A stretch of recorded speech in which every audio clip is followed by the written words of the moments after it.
8절에서 14절입니다. 신약성경 250페이지 로마서 8장 8절에서 14절 찾으신 줄 알고 봉독하겠습니다. 육신에 있는 자들은 하나님을 기쁘시게 할 수 없느니라. 만일 너희 속에 하나님의 영이 거하시면 너희가 육신에 있지 아니하고 영에 있나니 누구든지 그리스도의 영이 없으면 그리스도의 사람이 아니라. 또 그리스도께서 너희 안에 계시면 몸은 죄로 말미암아 죽은 것이나 영은 의로 말미암아 살아있는 것이니라. 예수를 죽은 자 가운데 살리신 이의 영이 너희 안에 거하시면 그리스도 예수를 죽은 자 가운데 살리신 이가 너희 안에 거하시는 그 영으로 말미암아 너희 죽을 몸도 살리시리라. 그러므로 형제들아 우리가 빚진 자로 돼 육신에 잊어서 육신대로 살 것이 아니니라. 너희가 육신대로 살면 반드시 죽을 것이로되 영으로서 몸의 행실을 죽이면 살리니 무릇 하나님의 영으로 인도함을 받는 사람은 곧 하나님의 아들이라. 아멘. 아멘. 역대기 말씀은 다음 주에 또 전하도록 그렇게 하겠습니다.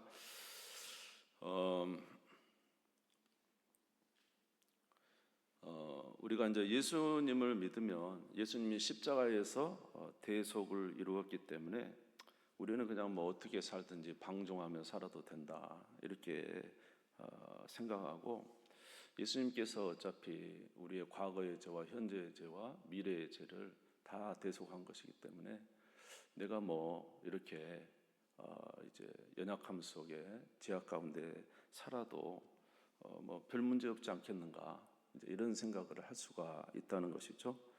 그러나 성경은 결코 그래서는 안 된다고 말을 하는 것입니다. 로마서 6장 1절에 보면 그런즉 우리가 무슨 말을 하리요? 은혜를 더하게 하려고 죄에 거하겠느냐? 그럴 수 없느니라. 자, 은혜를 더하게 하라고 어디에 거할 수 없다고요? 죄에 거할 수 없다. 우리는 은혜 가운데 사는 거죠. 구원은 하나님의 은혜로 된 것이죠.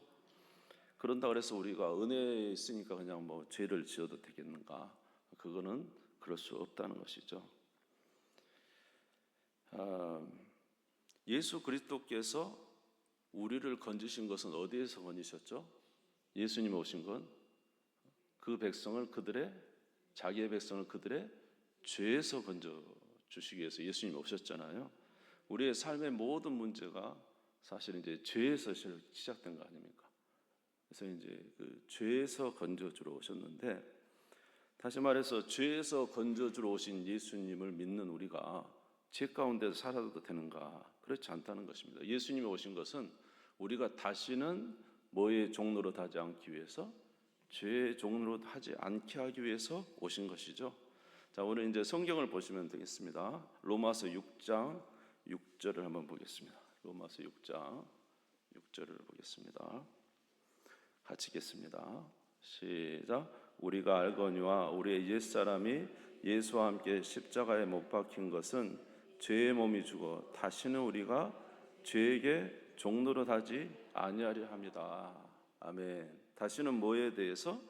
죄의 종노릇하지 않게 하기 위해서, 죄에서 이제 우리 예수님께서 건져주기 위해서 오셨다는 것이죠.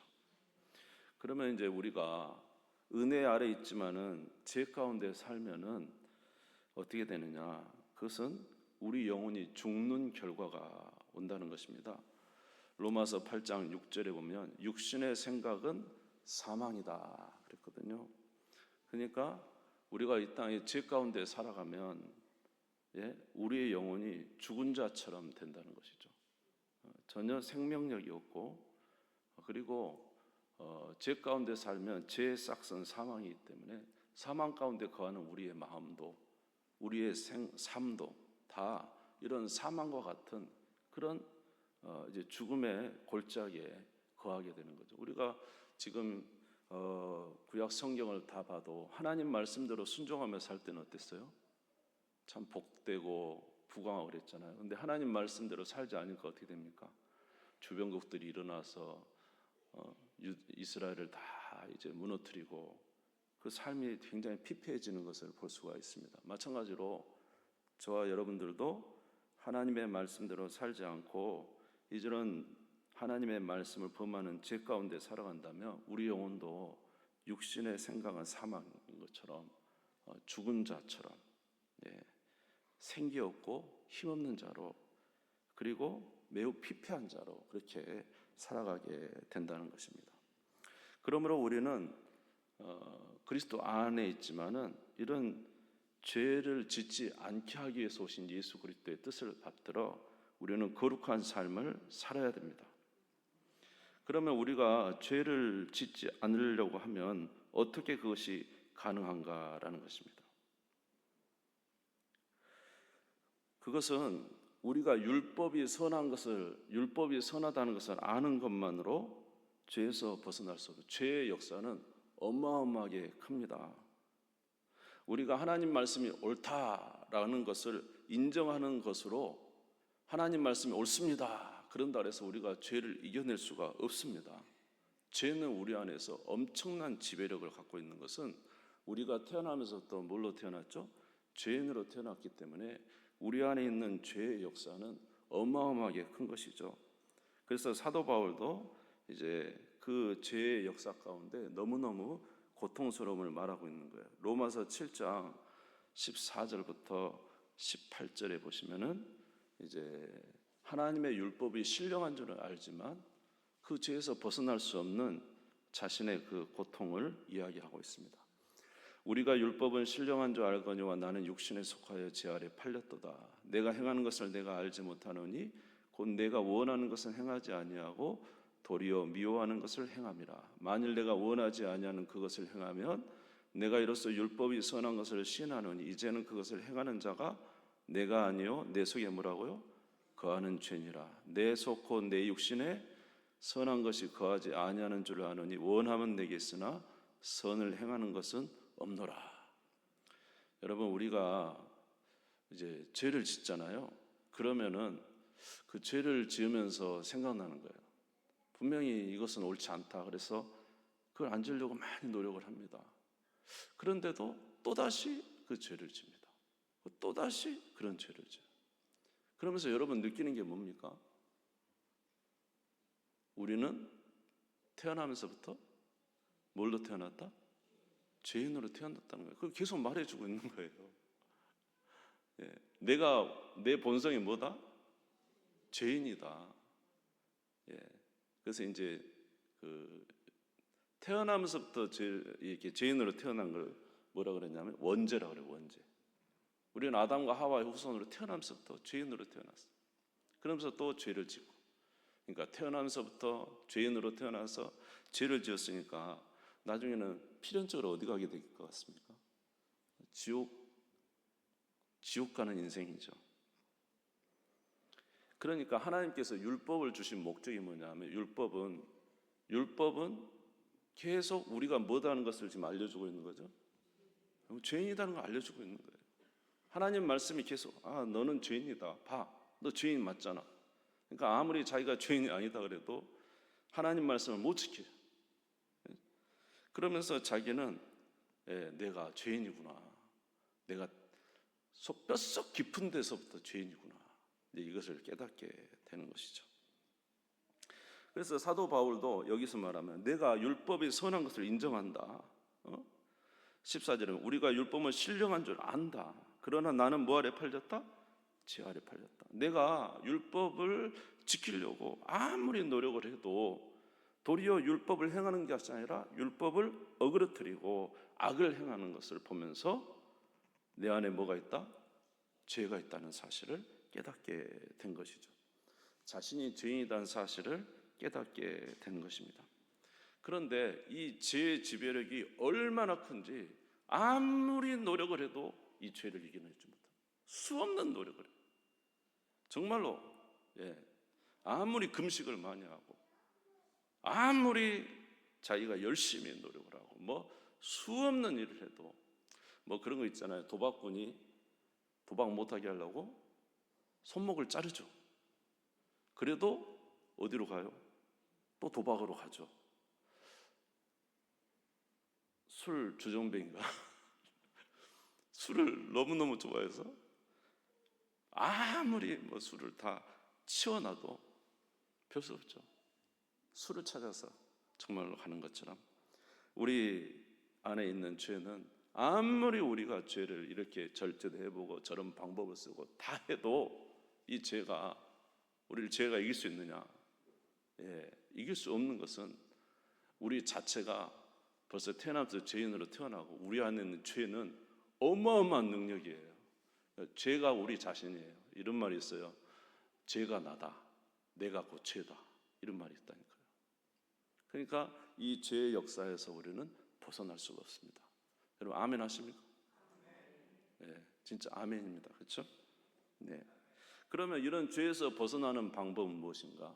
벗어나는 방법은 새롭게 거듭나는 방법 외에는 없습니다. 그러니까 죄인이 죽고 어떤 사람으로 다시 태어나야 돼요? 새 사람으로 다시 태어나야 돼요. 그 외에는 방법이 없어요. 태어나면서도 죄인으로 태어난 자가 어떻게 죄를 이길 수 있겠어요? 자기 자신이 죄인인데 어떻게 죄를 버릴 수가 있겠습니까? 그러니까 이런 죄를 짓지 않는 유일한 방법은 새로 거듭나는 방법 외에는 없다는 거죠. 새 사람이 되는 외에는 죄에서 벗어날 어떤 능력도 어떤 방법도 인간적인 방법도 없다는 것입니다. 그런 의미에서 예수 그리스도의 십자가가 얼마나 중요한지 몰라요. 예수 그리스도의 십자가는 누구 대신? 우리 대신 예수님이 십자가에서 죽으시고 며칠 만에 부활하신 거예요? 3일 만에 부활하신 거죠. 여기서 예수님이 십자가에 못 박히신 그 사람은 우리의 옛사람, 죄인된 옛사람이 예수와 함께 십자가에 못 박혔다가 며칠 만에 다시 예수님이 3일 만에 부활하실 때 우리도 새롭게 살아나게 된 줄 믿습니다. 그래서 그리스도 안에 누구든지 그리스도 안에 있으면 뭐라고요? 새로운 피조물이다. 할렐루야. 로마서 8장 1절에서 2절 오늘 성경을 보시면서 하시면 돼요. 8장 1절에서 2절 읽읍시다. 시작. 그러므로 이제 그리스도 예수 안에 있는 자에는 결코 정죄함이 없나니 이는 그리스도 예수 안에 있는 생명의 성령의 법이 죄와 사망의 법에서 너를 해방하였습니다. 할렐루야. 예수 그리스도의 십자가에서 아멘. 이런 일이 이제 우리에게 일어난 것이죠. 그러니까 이 사건이 믿어지는 자와 믿어지지 않는 자는 어마어마하게 차이가 있는 거예요. 예수 그리스도의 십자가의 죽으심이 나의 죽음이다.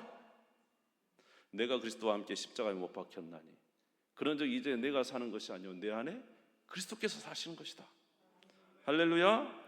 이 십자가의 사건이 내가 죽고 주님 안에서 살아나는 그 사건이라는 사실을 확실하게 믿고 의지하는 자는 죄의 사슬에서 끊어지는 거죠. 죽음에는 우리가 어떻게 죄에서 벗어날 수가 있겠어요? 죽음에는 벗어날 수가 없는 거예요. 할렐루야. 로마서 6장을 보겠습니다. 6장 3절에서 5절을 읽겠습니다. 시작. 무릇 그리스도 예수와 합하여 세례를 받은 우리는 그의 죽으심과 합하여 세례 받은 줄을 알지 못하느냐. 그러므로 우리가 그의 죽으심과 합하여 세례를 받음으로 그와 함께 장사되었나니 이는 아버지의 영광으로 말미암아 그리스도를 죽은 자 가운데서 살리심과 같이 우리로 또한 새 생명 가운데 행하게 하려 함이라. 만일 우리가 그의 죽으심과 같은 모양으로 연합한 자가 되었으면 또한 그의 부활과 같은 모양으로 연합한 자도 되리라. 할렐루야.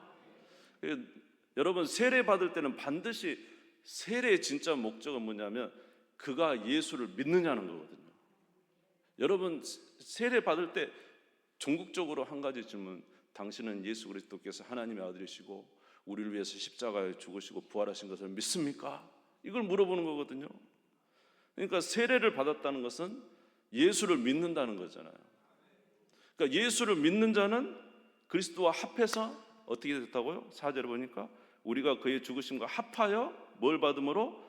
세례를 받음으로 그와 함께 뭐 됐다? 죽었다. 장사됐어. 땅에 묻혔다. 우리도. 아멘. 그리고 그의 살아나심과 같이 우리도 새 생명으로 살아났다. 이 사실이거든요. 그러니까 여러분 세례라는 게 예수를 믿는 순간, 예수를 믿는 것 자체가 옛사람이 죽고 그리스도 안에서 살아는 새로운 사람이 됐다는 거예요. 아멘. 그래서 이제 우리가 이 죄의 그 엄청난 역사 속에서 우리를 죄에서 끊는 유일한 길은 예수 그리스도의 십자가, 그가 죽으시고 부활하신 이 사실이 우리에게 믿어지는 것입니다. 할렐루야. 그러면 우리는 누구의 자녀가 돼요? 하나님의 자녀가 되고, 더 이상 뭐의 종로도 하지 않아도 돼요? 죄의 종로를 하지 않고 하나님의 자녀로 살아갈 수가 있다는 것이죠. 그래서 누가복음 4장, 이제 제가 읽어드릴게요. 많이 넘어가니까. 누가복음 4장에 보면 예수님이 뭐라고 말씀하셨냐면, 선지자 이사야의 글을 드리고는 책을 펴서 이렇게 기록된 데를 찾으시니 곧 주의 성령이 내게 임하셨으니 이는 가난한 자에게 복음을 전하게 하시려고 내게 기름을 부사 나를 보내사 어떤 자?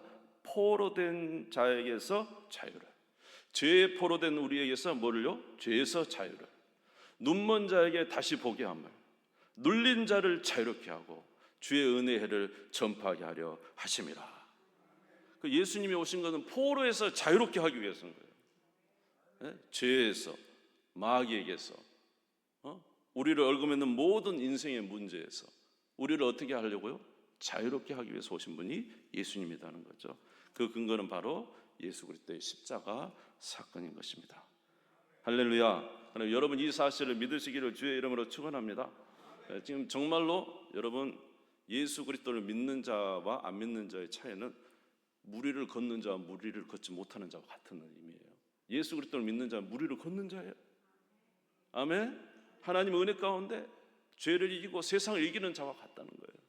아무리 우리를 정죄하고 우리 가운데 해도 예수께서 우리의 구원자가 되시고 우리는 하나님의 자녀가 되었기 때문에 이런 복이 있게 되는 줄 믿습니다. 할렐루야. 자, 그런데 또 한 가지 로마서 7장에서 말한 건 뭐냐면, 예수님께서 모든 율법의 저주를 예수님이 다 당하셨다는 거예요. 여러분 성경에 보면 도둑질하지 마라 그러면 어떻게 될까요? 도둑질한 자는 반드시 벌이 오죠. 여러분 도둑질 했어요, 안 했어요? 안 하셨겠죠. 근데 언젠간 했을걸. 그래서 살인하지 마라, 미워하면 살인이고, 우리가 성경에 나오는 수많은 것들이 우리가 하나님의 말씀을 보다 보면은 지킨 것도 있지만 못 지킨 게 더 많거든요. 그래서 이제 그 율법을 보면은 율법을 지키지 못한 것은 다 우리에게 정죄로 옵니다. 근데 저와 여러분이 인생 가운데 살아가면서 하나님 말씀을 지키지 못한 게 얼마나 많을까요? 또 우리가 앞으로 얼마나 많은 율법의 말씀을 지키지 못할까요? 그러면 그 율법에서 내가 왜 하나님 말씀을 지키지 않았느냐, 내가 상응한 벌을 받으리라. 그래서 율법이 계속 저와 여러분을 찔러댑니다. 그런데 이런 율법의 저주를 저와 여러분 대신 당하신 분이 계세요. 그분이 누구죠? 예수님이 율법의 모든 저주를 당한 거예요. 다시 말해서 우리가 받을 형벌을, 죄에 대한 형벌, 하나님 말씀을 지키지 못한 모든 형벌을 누가 받으신 거예요? 예수님이 다 받으신 거예요. 그리고 예수님이 그 율법의 저주를 다 받으시고 죽으셨습니다. 무슨 말 이해가 되시죠? 여러분 요새도 그런 거 있잖아요. 이번에도 뭐 그런 일이 있잖아요. 그 얼마나 안 좋은 죄를 저질렀어요. 이 양반이 그냥 세상 떠나버렸어요. 그 대신 그부터 이제 그 뒤로는 재판이 일어나요, 안 일어나요? 재판 없어져 버립니다. 죽었으니까요. 또 죽은 사람한테 뭘 어떻게 하겠어요? 그런데 저와 여러분이 오는 모든 율법의 저주를 누가 받았어요? 예수님이 받으시고 십자가에서 어떻게 하셨다고요? 죽으셨어요. 율법의 저주를 다 누구 대신?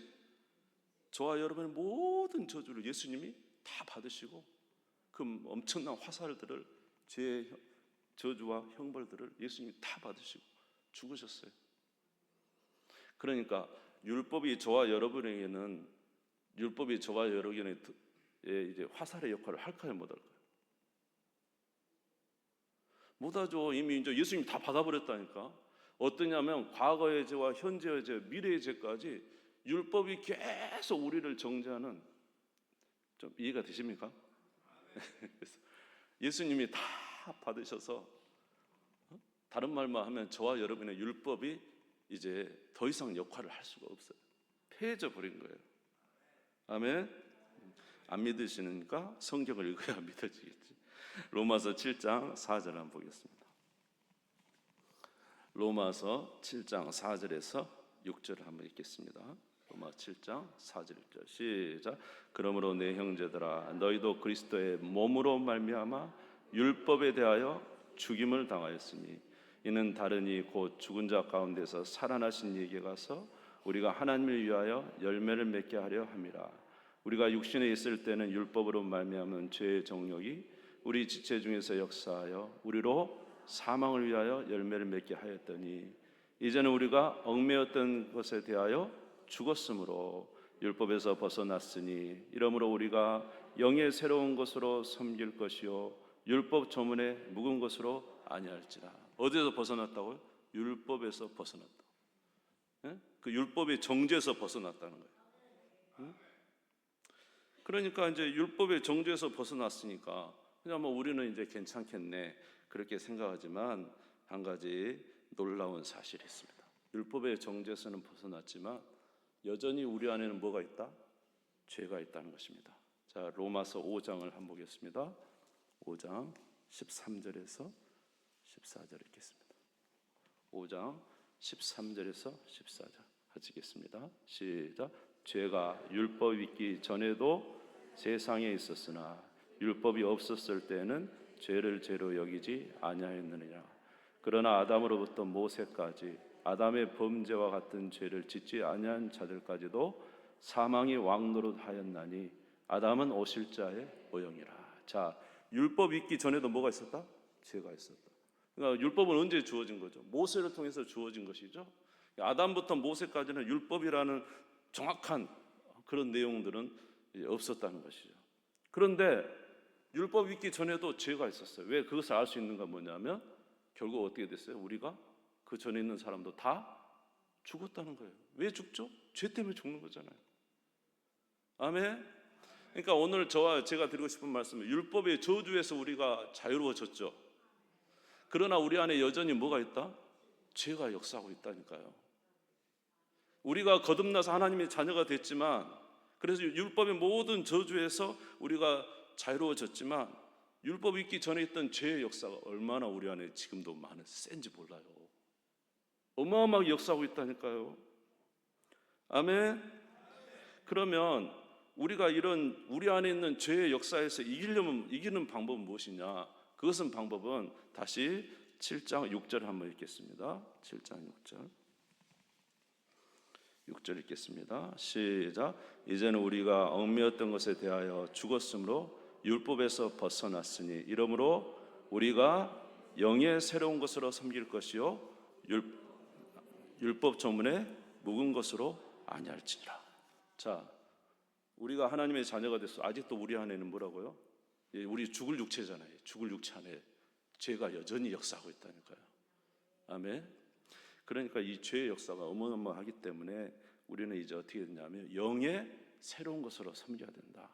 다른 말로 하면 성령을 따라 살아야 된다. 할렐루야. 그렇게 사는 우리가 되시기를 주의 이름으로 축원합니다. 자, 그래서 이제 로마서 8장 12절에서 14절 읽겠습니다. 로마서 8장 12절에 14절 시작. 그러므로 형제들아 우리가 빚진 자로 돼 육신에게 져서 육신대로 살 것이 아니라 너희가 육신대로 살면 반드시 죽을 것이로되 영으로서 몸의 행실을 죽이면 살리니 무릇 하나님의 영으로 인도함을 받는 사람은 곧 하나님의 아들이라. 자, 무엇으로서 몸의 행실을 죽이라? 영. 여기 영은 이제 성령으로서 몸의 행실을 죽이라. 아멘. 그래야 우리가 하나님의 자녀로 그 복된 삶을 살 수가 있다는 거예요. 그러니까 성령을 따라 살아야 된다는 거예요. 여러분, 애초부터 우리는요 두 가지 중에 하나였어요. 에덴 동산에 선악과가 세워져 있었잖아요. 그때 여러분 하나님 말씀 들을 거예요, 뱀, 마귀 말을 들을 거예요. 여러분 두 가지 선택하셔야 돼요. 하나님 말씀 들을 거예요? 뱀 말을 들을 거예요?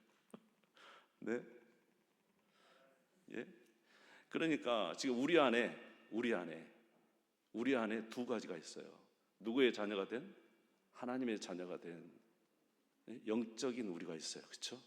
그러나 우리 안에 율법의 저주에서도 자유로워졌지만 아직도 죄의 역사가 우리 안에 있어요. 그렇죠? 이 두 가지 중에 여러분 우리가 선택해야 되는 거 똑같아요. 에덴 동산처럼. 누구 안에 있으면 복되게 살죠? 하나님의 말씀대로 살면 복되게 살고, 마귀의 말대로 순종하면 어떻게 되죠? 예, 마귀는 뭐라 했냐면 네가 하나님을 섬길 필요가 뭐가 있냐? 네가 왕이 되라. 근데 결국은 뭐냐면 누구의 종을 되게 만드는 거예요. 결국은 마귀의 말 들으니까 마귀의 종이 된 거예요. 자, 오늘 저와 여러분 안에 마찬가지입니다. 이 죄에서 벗어날 수 있는 유일한 길은 십자가의 은혜입니다. 그러나 저와 여러분에게는 아직도 우리 안에 죄의 역사가 있습니다. 그러나 우리는 하나님의 자녀가 되었습니다. 오늘 여기 우리가 선택할 수 있는 자유가 있습니다. 여러분, 하나님을 선택하겠습니까? 오늘 우리 안에 있는 죄의 소욕을 선택하겠습니다. 두 개 중에 선택하라는 거예요. 그래서 하나님의 자녀가 됐으면 무엇으로? 영으로 몸의 행실을 죽이라. 그러면 살 것이다. 성령으로 소욕을 죽이라. 그러면 살 것이다. 네. 자, 6장 12절에서 14절도 읽겠습니다. 6장 12절에서 14절 같이 읽읍시다. 시작. 그러므로 너희는 죄가 너희 죽을 몸을 지배하지 못하게 하여 몸의 사욕에 순종하지 말고, 또한 너희 지체를 불의의 무기로 죄에게 내주지 말고, 오직 너희 자신을 죽은 자 가운데서 다시 살아나는 자 같이 하나님께 드리며 너희 지체를 의의 무기로 하나님께 드리라. 할렐루야. 우리 예수님이 저와 여러분 뭐가 되게 하셨다? 임금과 구주가 되게 하셨다. 예수님은 우리의 주인이 되신 것입니다. 그러니까 우리가 주인된 주님께 드리면 우리는 영적 삶을 살아요.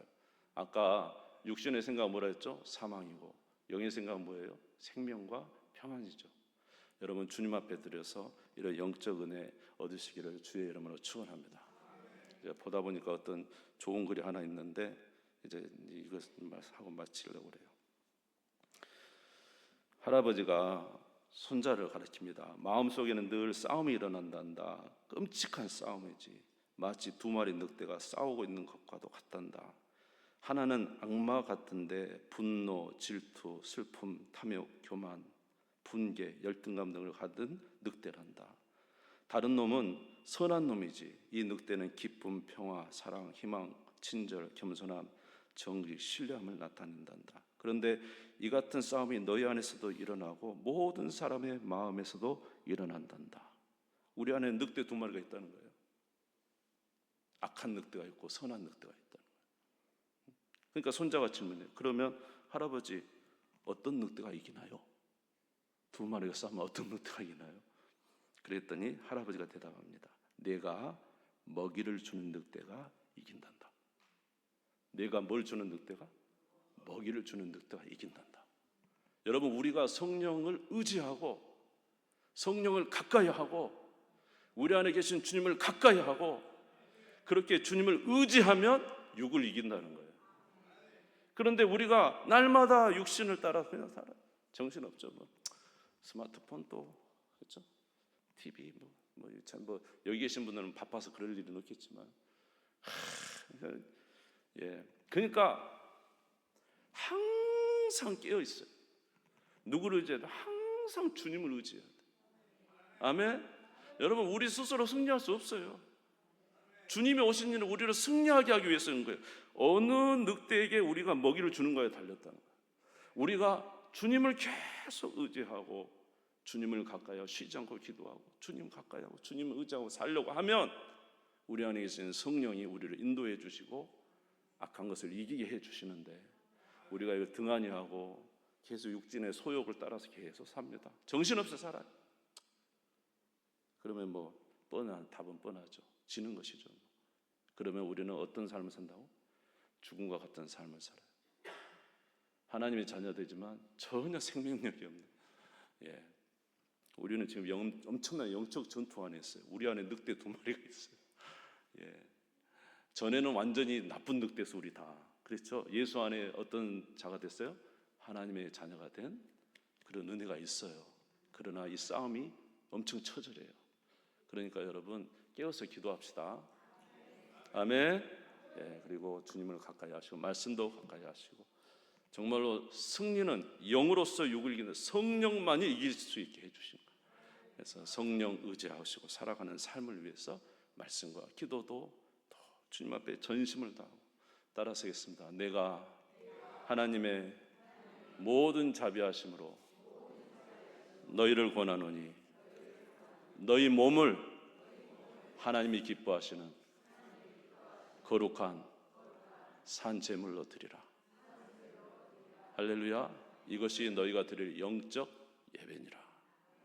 여러분 드리셔서 우리의 모든 삶에 승리하시기 바랍니다. 그러나 죄는 결코 이길 수 없습니다. 우리는 이미 예수 그리스도 안에 누구의 자녀가 됐어요? 하나님의 자녀가 됐어요. 싸움은 되는 거예요. 싸움. 이해가 되세요? 하나님의 자녀가 옆 사람한테 한번 인사하세요. 좀 늦어서 미안합니다. 당신은 하나님의 자녀입니다. 어떠한 일이 있어도 여러분 하나님의 자녀입니다.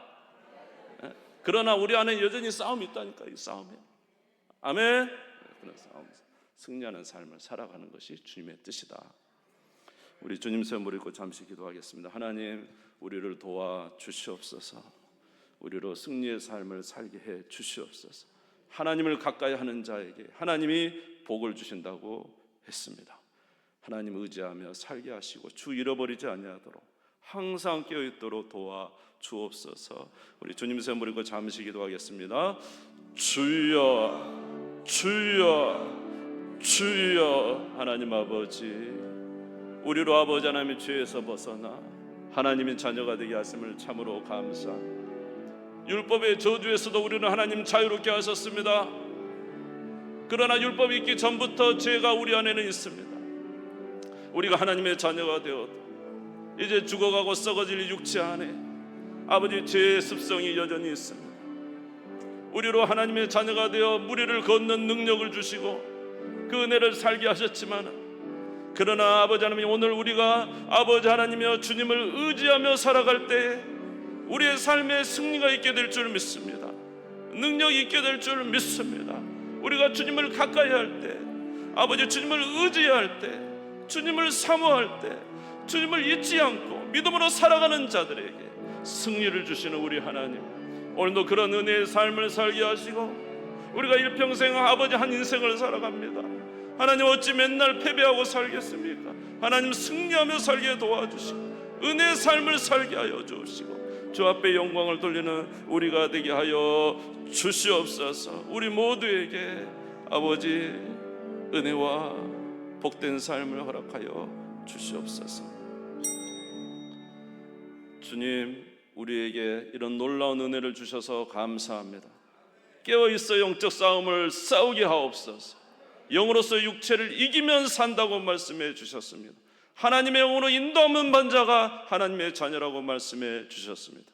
깨어 성령을 의지하게 도와 주시옵시고 주님으로 영적 싸움 싸우게 하여 주셔서 생명의 삶을 살아가는 우리가 되게 해 주옵소서.